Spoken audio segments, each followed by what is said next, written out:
Bismillahirrahmanirrahim. Assalamualaikum warahmatullahi wabarakatuh. Semoga kalian semuanya kelas 11 sehat ya. Dengan hashtag di rumah aja, saya hanya ingin mengingatkan lagi kalian semua tetap jaga kebersihan. Bersih pikir, bersih hati, bersih badan. Sebagai warga negara yang baik, kita tentu terus harus mengikuti protokol dari pemerintah ya. Bekerja dari rumah, belajar dari rumah, dan beribadah di rumah. Juga untuk kalian dan saya mungkin belanja juga dari rumah. Yakinlah bahwa saya sangat rindu dengan kalian semuanya. Saya rindu sekolah, saya rindu bercanda, rindu berkarya. Ya, seni budaya itu kita berkarya, dan berkarya. Saya di rumah juga berkarya ini loh, sama dengan kalian. Tapi ini masih sketsa, nanti banyak waktu luang akan saya bereskan. Ini masih sketsanya masih pensil. Tapi karena kalian berkelompok, tidak boleh ada riung-riung. Simpan saja dulu, nanti kalau keadaan sudah kondusif akan dilanjutkan lagi ya. Oke. Ini perpanjangan 2 minggu, pemerintah mengambil keputusan seperti itu, perpanjangan KBM 2 minggu, tidak tatap muka. Jadi tentu saya harus menyiapkan 2 video. Yang ini video yang pertama. Video yang ini hanya mempertegas, karena sebelumnya nanti ada di-share juga berupa bacaannya yang melalui file PDF, nanti tinggal dikirim di jamnya kelas ke grup masing-masing. Tapi mudah-mudahan tidak ada perpanjangan yang kedua ya. Cukuplah 2 minggu saja ya. Oke. Materi yang akan disampaikan sekarang adalah tentang menganalisa. Apa sih menganalisa apa? Oke, jadi judulnya, pokok bahasannya menganalisis konsep, prosedur, fungsi, tokoh, dan nilai estetika karya seni rupa. Sebelum kita membahas ke bawah, tentu harus dipahami dulu apa sih menganalisa itu, apa sih analisis itu, ya. Menganalisis itu bahasa sederhananya itu mengkaji, mencari tahu tentang seluk-beluk. Jadi kalau dalam kalimat mengkaji seluk-beluk keberadaan ya, tentang keberadaan suatu karya, dalam hal ini adalah suatu karya seni rupa yang mendalam gitu. Tentu banyak aspeknya. Yang tadi itu yang 5. Dari segi apa kita menganalisanya? 1, dari segi konsep. Jadi judulnya adalah, subpokok bahasannya menganalisis konsep ya karya seni rupa. Kemudian menganalisis prosedur karya seni rupa. Satu ya. Konsep ini kita mengkaji, kita cari tahu dari mana sumbernya. Kok seniman itu, kok pembuat itu, kok perupa itu bisa melahirkan karya ini, gagasannya dari mana ya? Nah, intisarinya adalah konsep itu mencari tahu tentang gagasan yang lahir dari seorang seniman atau ide yang lahir dari seorang seniman. Kamu boleh menyebutnya pembuat, boleh, perupa boleh, kalau itu senimannya seniman juga boleh, karena seniman kan bukan perupa. Kalau perupa pasti senimannya seniman seni rupa. Jadi saya dengan menggunakan istilah pembuat, perupa, seniman, oke ya, tapi dalam hal ini adalah seni rupa. Jadi kita nyari tahu sumbernya dari mana. Kok dia dapat gagasan seperti itu? Kita tahu bahwa gagasan itu bisa datang dari manapun. Contoh ya, yang sekarang yang booming ya, tentang COVID-19 ini. Di hadapan seorang seniman, fenomena yang terjadi ini bisa melahirkan karya. Mungkin seorang musisi, kalau di musik ya, pencipta lagu, penyanyi, bisa melahirkan karya loh. Ya, kalau saya nyebut musisi, mungkin kamu boleh nyari tahu, karena memang seusia saya, bukan generasi kalian. Kalian kalau mengenal ada nama Andre Hehanussa, itu dia juga sama di rumah seperti kita. Tapi karena di rumah dia bisa melahirkan karya loh, dengan judul Di Rumah Saja. Lagunya yang populer zaman dulu, mungkin kalian belum lahir, lagu ini sudah populer. Kute Bali judulnya. Di Kute Bali, kau genggam erat tubuhku. Di Kute Bali, cinta kita. Dan seterusnya. Sorry gak enakan ya suaranya. Ya kira-kira begitu deh lagunya. Nanti kamu cari tahu sumbernya ya. Penyanyi Andre Hehanussa. Nah, dari mana dia idenya? Mungkin saat itu sedang di Bali. Ya kan ide bisa datang dari manapun. Di pertemuan sebelumnya saya pernah mengatakan bahwa ide itu bisa datang dari baca buku, nonton, dari cerita pengalaman orang, atau dari fenomena yang ada. Nah, jadi kalau kita melihat satu karya, kita nyari tahu kira-kira seniman ini, perupa ini dapat sumber gagasannya dari mana, ya. Oke. Yang kedua adalah menganalisis prosedur karya seni rupa. Prosedur, kata kunci ada di prosedur. Prosedur itu adalah langkah kerja, tahapannya, step-stepnya. Kita nyari tahu nih, yang membuat ini kira-kira langkahnya dari mana saja ya. Misalnya mulai dari pencarian ide, eksplorasi gagasan, ya, penggalian gagasan, kemudian dituangkan dalam sketsa. Sketsanya bikinnya di media apa gitu kan, dengan menggunakan alat apa. Kemudian mulai dia berkarya, menentukan media, alat, bahan, teknik, warna, dan seterusnya. Itu dari segi prosedur. Setiap karya yang ada tentu memiliki prosedur yang berbeda, ya. Misalnya gambar, patung, kriya, beda-beda prosedurnya, ya. Oke. Yang ketiga, menganalisis fungsi karya seni rupa. Saya hanya ingin mengingatkan lagi bahwa karya seni rupa yang lahir itu kan ada dua ya jenisnya ya. Ada seni rupa murni, ada seni rupa terapan. Seni rupa murni fungsinya tentu juga berdasarkan siapa yang menikmatinya. Dalam hal ini ada dua pihak, yaitu seniman itu sendiri dan apresiator. Jadi menganalisis fungsi karya seni rupa menurut senimannya. Apa fungsinya bagi seniman, bagi si pembuat?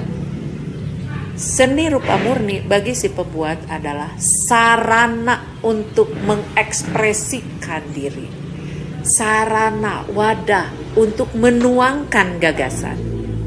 Jadi penikmatannya itu adalah kepuasan diri. Bagi apresiator tentu beda fungsinya. Bagi apresiator fungsinya adalah mendapatkan pengalaman estetika tentang karya itu dan juga nilai-nilai seni itu sendiri. Kemudian yang kedua, mengkajinya, menganalisisnya seni rupa terapan nih fungsinya. Seni rupa terapan juga ada dua pihak yang menikmatinya nih, fungsinya ini. Satu, pembuatnya, dua, pengguna. Seni rupa terapan itu adalah produknya, ya, hasilnya harus memiliki nilai guna untuk kebutuhan kita, untuk kebutuhan hidup manusia.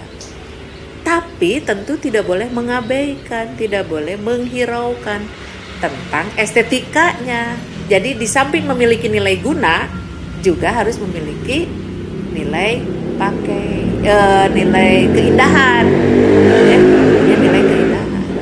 Nah, jadi berarti fungsi bagi seniman adalah melahirkan sesuatu karya yang bisa dinikmati, yang memiliki nilai guna, tetapi tetap harus indah.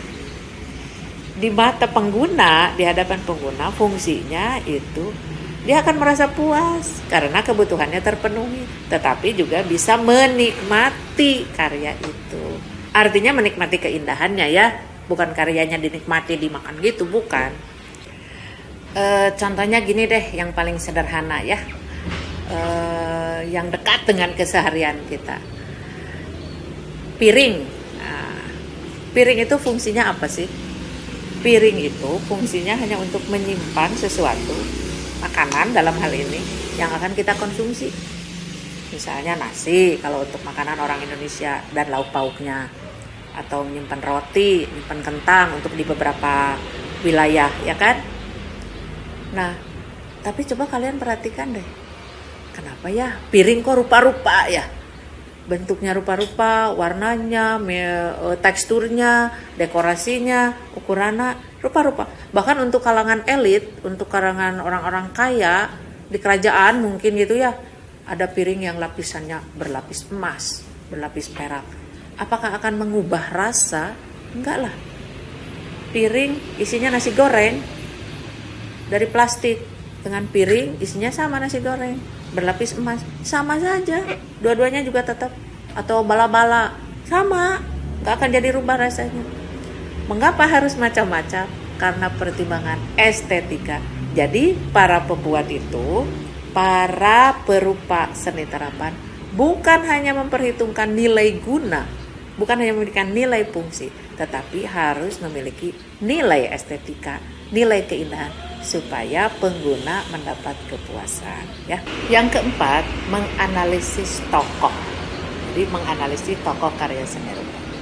Menganalisis tokoh ini sangat penting karena dari kita tahu tentang siapa yang membuat satu karya, bukan hanya menikmati tapi tahu tentang karya itu, maka nilai apresiasi kita akan tumbuh lebih gitu ya. Karena apa? Karena dia bisa menumbuhkan rasa empati. Jadi apa empati itu? Empati itu kalau bahasa sederhananya, simpati tambah simpati tambah simpati itu sama dengan empati. Jadi levelnya itu, empati itu di atas simpati. Banyak karya yang terlahir, kita menikmati, tapi kita tidak tahu ini tuh buatan siapa. Nah, dari sekarang mulai untuk mencari tahu nih, ini buatan siapa ya? Tentu tidak semuanya karya ya, seperti dicontohkan tadi piring. Kamu teh nyari nanti teh ini piring teh buatan siapa? Enggak, ini kan judulnya juga tokoh. Saya akan ambil satu tokoh ya, tokoh pematung ya, seniman patung yang sangat terkenal di kita. Ya, beliau berasal dari Bali tapi sekarang bermukim di Bandung. Dosen juga di ITB, seniman juga. Punya galeri, ada workshopnya juga. Inyoman-Nuarta ini seniman patung. Patungnya sudah banyak yang terlahir, dia buat banyak sekali. Di kota Madya Bandung saja, di kota itu ada beberapa. Kita hanya menikmati air kiri lalu lintas di situ, kita hanya lihat tapi nggak pernah tahu ini buatannya siapa. Atau di Cengkareng dah, di Bandara Soekarno-Hatta, mau masuk ke bandara itu ada patung burung ya, burung elang atau garuda apa ya, soalnya mau terbang. Atau yang paling monumental ya, paling populer di Bali, GWK, Garuda Wisnu Kencana. Nah, kita cari tahu siapa itu Inyoman-Nuarta, berasal dari mana, sekolahnya di mana, aktivitasnya apa, kontribusinya buat negeri ini apa, buat masyarakat ini apa, karyanya apa saja, media yang digunakan apa, dan seterusnya. Nyari tahu tokoh. Sekali lagi, untuk menumbuhkan rasa empati. Kalau tumbuh rasa empati, nilai apresiasi kita meningkat. Dan yang kelima, yang terakhir, menganalisis nilai estetika karya seni rupa ya. Menganalisis nilai estetika karya seni rupa. Menganalisis nilai estetika itu ada dua ya. Nilai estetika itu ada nilai estetika secara objektif dan nilai estetika secara subjektif. Nilai estetika secara objektif itu adalah nilai-nilai keindahan yang terkandung pada karya dengan memperhatikan unsur-unsur yang ada pada karya tersebut secara visual gitu ya. Integrasi antara unsur-unsur itu bagaimana? Apa yang terintegritasnya? Misalnya terintegrasinya itu apa? Titiknya, garisnya, warnanya, gelap terangnya, teksturnya. Nah, nilai-nilai keindahannya ini.